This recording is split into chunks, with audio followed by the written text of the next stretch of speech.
Ito yung dahilan kung bakit kailangan yung mapuntahan yung Daraga Church. Ito sa may bandang Albay. So bukod kasi sa andito yung tanyag na simbahan na historical din. So syempre andito yung Bulkang Mayon. Ayan guys, oh. I-zoom natin. Ayan, oh. So, 'di ba? 2 hits agad, Bulkang Mayon. At the same time, syempre yung tanyag na Daraga Church. So, since andito pa ako ngayon mga ka-mindset, no, so talagang dito ako nagsisimba. Kasi syempre hanggat nandito tayo sa Bicol, especially sa Daraga or Albay, so sulitin natin. So, tingnan nyo ngayon, no, kitang-kita ang view ng Bulkang Mayon. Actually, ang ganda ng landscape niyan mga ka-mindset. So, syempre yung Daraga Church na isa sa mga tanyag. Diba? So, nakapagsimba ka na, nakakita ka pa ng napakagandang tanawing Bulkang Mayon.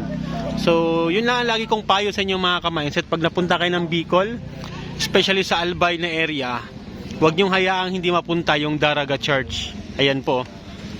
So, ang ganda niya. So, dyan po ako madalas magsimba hanggat nandito ako sa may Albay mga ka-mindset. So, talagang para kang binalik sa panahon. So, napakatibay, konkretong-konkreto, di ba? And then, syempre, yung Bulkang Mayon na hindi matatawarang ganda. So, yun lang mga ka-mindset. Share ko lang naman sa inyo. So, sana ingat tayong lahat mga ka-mindset, ha. Ayan.